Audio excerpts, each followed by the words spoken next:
রাতের গভীর নিস্তব্ধতা, চারিদিক শান্ত। আপনি গভীর ঘুমে আছেন। সারাদিনের ক্লান্তির পর আপনার শরীর ও মন বিশ্রাম নিচ্ছে। আর ঠিক তখনই হঠাৎ আপনার ঘুম ভেঙে যায়। আপনি চোখ ঘষতে ঘষতে উঠে বসেন, এক অজানা অস্বস্তি অনুভব করেন। আপনি সময় দেখেন, আর প্রতিবারের মতোই ঘড়ির কাঁটা রাত ৩টা থেকে ৫টার মধ্যে কোনো এক সময় নির্দেশ করে। আর আপনার ঘুম ভাঙার কারণ হয় প্রস্রাবের তীব্র বেগ। আপনাদের মধ্যে কতজনই না প্রতি রাতে এই অভিজ্ঞতার মধ্য দিয়ে যান। সম্ভবত আপনি এটাকে স্বাভাবিক শারীরবৃত্তীয় প্রক্রিয়া ভেবে উপেক্ষা করে দেন। আপনি ভাবতে পারেন যে রাতে বেশি জল খেয়েছেন, অথবা এটি বয়স বাড়ার লক্ষণ হতে পারে।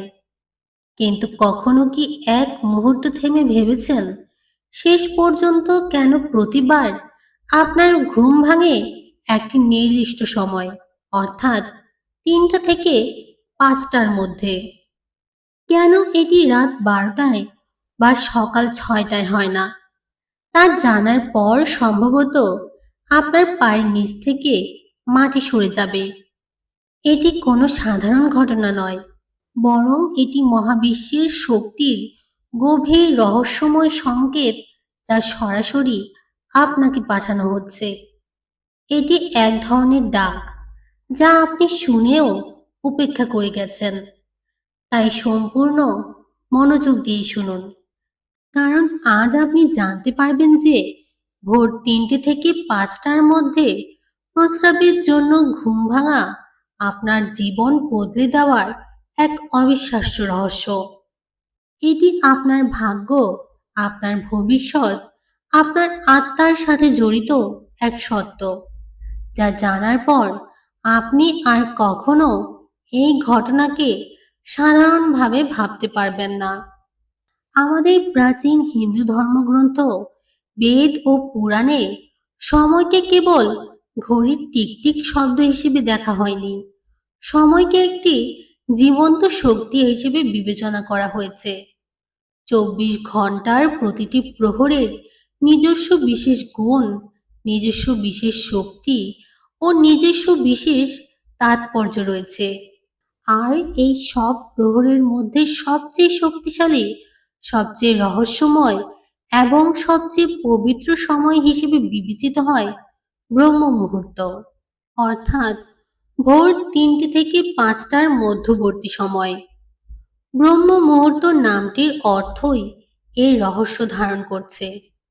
ব্রহ্ম অর্থ স্রষ্টা বা পরমাত্মা, আর মুহূর্ত অর্থ সময়, অর্থাৎ এটি স্বয়ং পরমাত্মার সময়। এটি সেই সময় যখন সৃষ্টির শক্তি তার চরমে থাকে। এটি সেই সময় যখন রাতের অন্ধকার কাটতে শুরু করে এবং দিনের আলো আসার জন্য প্রস্তুত হয়। এটি এক সন্ধিক্ষণ, একটি জাদুকরী মুহূর্ত, যখন পুরোপুরি রাতও থাকে না, আবার পুরোপুরি দিনও হয় না। এই পবিত্র সময়ে সমস্ত দেবদেবীও ঋষি মুনিরূপে পৃথিবীতে বিচরণ করেন। এই সময় মহাবিশ্বের সমস্ত ইতিবাচক শক্তি পৃথিবীর সবচেয়ে কাছাকাছি অবস্থান করে। পরিবেশে এক অদ্ভুত শান্তি, এক অবর্ণনীয় পবিত্রতা এবং এক গভীর দেবত্ব বিরাজ করে। এই সময় সত্ত্বগুণ তার চরমে থাকে। আপনি নিশ্চয়ই লক্ষ্য করেছেন, এই সময়ের বাতাসে এক ভিন্ন ধরনের সতেজতা ও শীতলতা থাকে।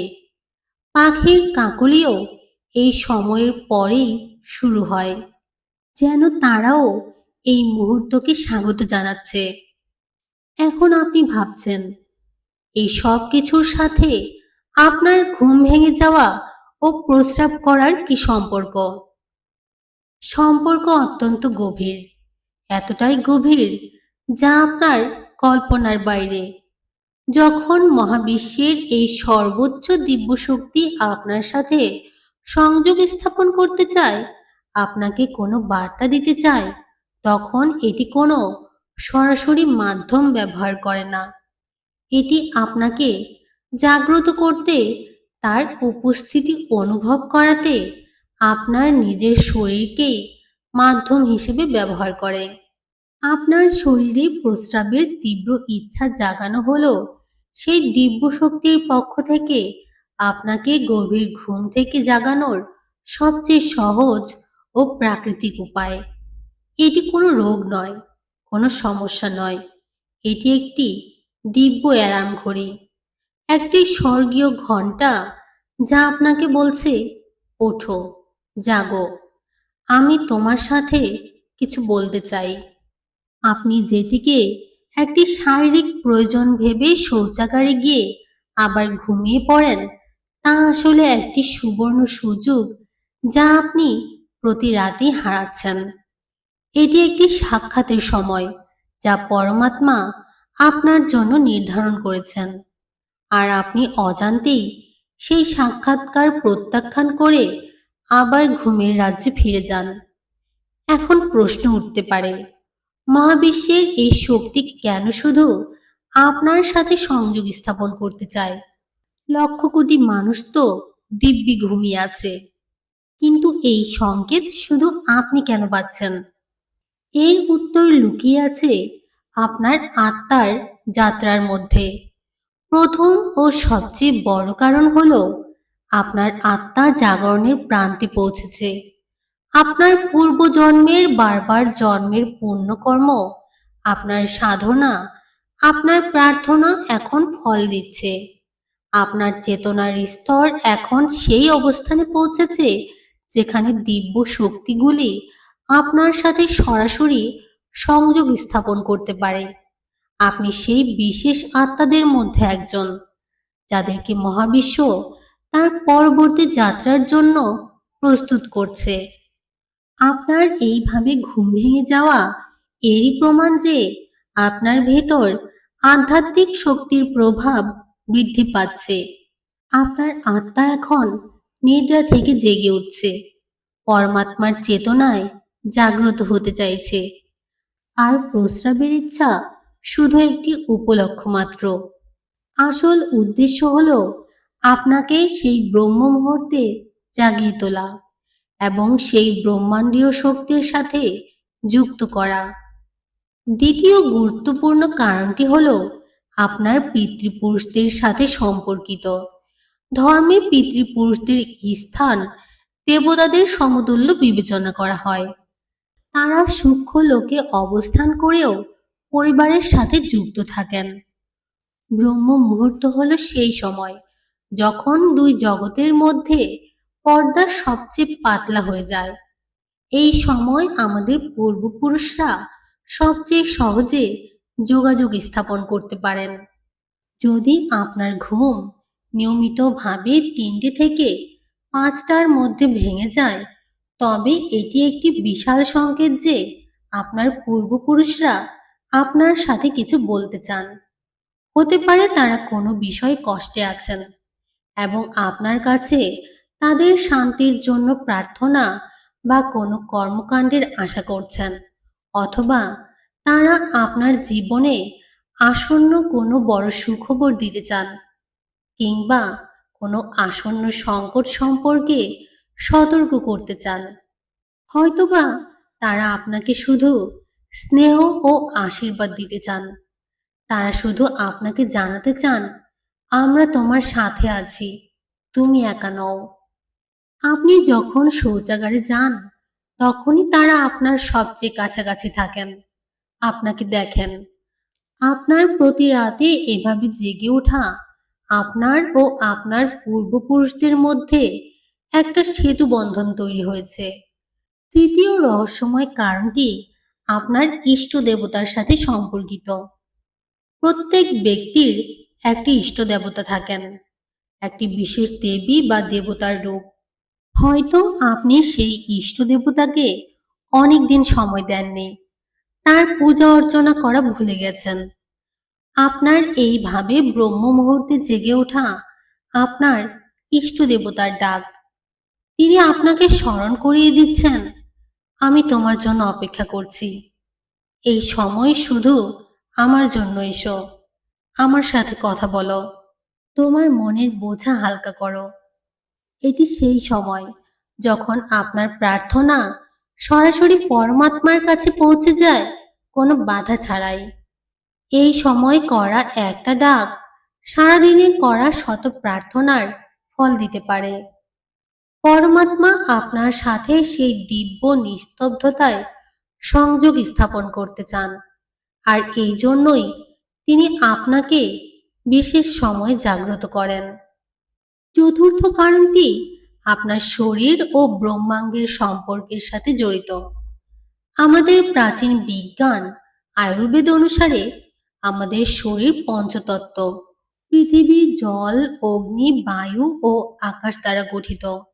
আর আমাদের শরীরে তিনটি দোষ বাত, পিত্ত ও কফের ভারসাম্য বজায় রাখে।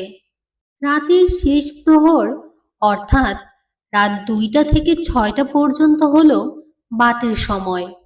এই সময়ের কাজ হলো গতি প্রদান করা, চলমান করা, শরীর থেকে মলমূত্র ত্যাগ করা। বাত দোষের একটি স্বাভাবিক প্রক্রিয়া হলো এই ক্রিয়া। ব্রহ্ম মুহূর্তে যখন ব্রহ্মাণ্ডের প্রাণশক্তি তার চরমে থাকে, তখন তার শরীরের বাতদোষকেও প্রভাবিত করে। এটি একটি প্রাকৃতিক সমন্বয়। ব্রহ্মাণ্ডীয় শক্তির জাগরণ আপনার শরীরের শক্তিকেও জাগ্রত করে ফেলে। বাতের গতি বৃদ্ধি পায় এবং আপনি মূত্রত্যাগের ইচ্ছে অনুভব করেন। সুতরাং যা কেবল আপনি একটি শারীরিক প্রক্রিয়া ভেবেছেন, তা আসলে আপনার শরীরে ব্রহ্মাণ্ডীয় ঘড়ির সাথে তাল মেলানো। আপনার শরীর আপনাকে বলছে, বাইরে ব্রহ্মাণ্ডে যা ঘটছে আমার ভেতরেও তাই ঘটছে। এখন সবচেয়ে বড় প্রশ্ন হলো, যদি এটা এত বড় শক্তি হয়, তাহলে আমাদের কি করা উচিত? এই সুযোগকে কিভাবে ব্যবহার করব? পরের বার যখন ভোর 3টে থেকে 5টার মধ্যে প্রস্রাবের জন্য আপনার ঘুম ভেঙে যাবে, তখন এটিকে বোঝা বা বিরক্তি হিসেবে নয়, বরং একটি সৌভাগ্য হিসেবে দেখুন। এমন একটি সৌভাগ্য যা কোটি মানুষের মধ্যে মাত্র কয়েকজনের ভাগ্যে ঘটে। প্রথমত, যখন আপনি জেগে উঠবেন, মনে রাগ বা বিরক্তি নয়, বরং মনে মনে সেই অদৃশ্য শক্তিকে ধন্যবাদ দিন, যিনি আপনাকে এই অমৃতকালে জাগ্রত করেছেন। শান্তিতে উঠে শৌচাগারে যান। ফিরে এসে সাথে সাথে ঘুমানোর চেষ্টা করবেন না। এটি সেই ভুল যা আপনি এতদিন করেছেন। সম্ভব হলে স্নান করুন, না হলে হাত, পা ও মুখ ঠান্ডা জল দিয়ে ধুয়ে নিন। এতে আপনার অবশিষ্ট ঘুম কেটে যাবে এবং আপনি সতেজ অনুভব করবেন। এখন বাড়ির কোনো শান্ত কোণে, পূজার ঘরে অথবা সম্ভব হলে খোলা হাওয়ায় গিয়ে আসনে বসুন। আপনাকে কোনো বড় পূজা বা অনুষ্ঠান করতে হবে না। এই সময়ে মঙ্গল আরতি করা অত্যন্ত শুভ। এই সময়ে জপ করলে সারাদিনে যা জপ করা হয় তার থেকে বেশি ফল লাভ করা যায়। এই সময়ে অল্প সময়ের জন্য হলেও ধ্যান করা জরুরি। চোখ বন্ধ করুন এবং মেরুদণ্ড সোজা রাখুন। শুধু আপনার শ্বাস প্রশ্বাসের উপর মনোযোগ দিন। অনুভব করুন আপনি যে শ্বাস নিচ্ছেন তা কোনো সাধারণ বাতাস নয়, বরং তা ব্রহ্ম মুহূর্তের দিব্য প্রাণশক্তি, যা আপনার প্রতিটি কণাকে শুদ্ধ করছে। আর যখন ছাড়ছেন, তখন আপনার ভেতরে সমস্ত নেতিবাচকতার দূষণ ও চিন্তা বেরিয়ে যাচ্ছে। কিছুক্ষণ এই নিস্তব্ধতায় বসে থাকুন। এই মুহূর্তে ব্রহ্মাণ্ড আপনার সাথে কথা বলতে চায়। আপনাকে শুধু একজন শান্ত শ্রোতা হতে হবে। হতে পারে আপনার মনে কোনো ধারণা জেগে উঠবে, এমন কোনো সমাধান মিলবে যা আপনি মাস ধরে খুঁজছিলেন। হতে পারে আপনার কোনো প্রিয়জনের কথা মনে পড়বে, যার আপনার ভালোবাসা ও সহায়তার প্রয়োজন। আপনি আপনার ভেতরে এক অপরিসীম শান্তি অনুভব করবেন।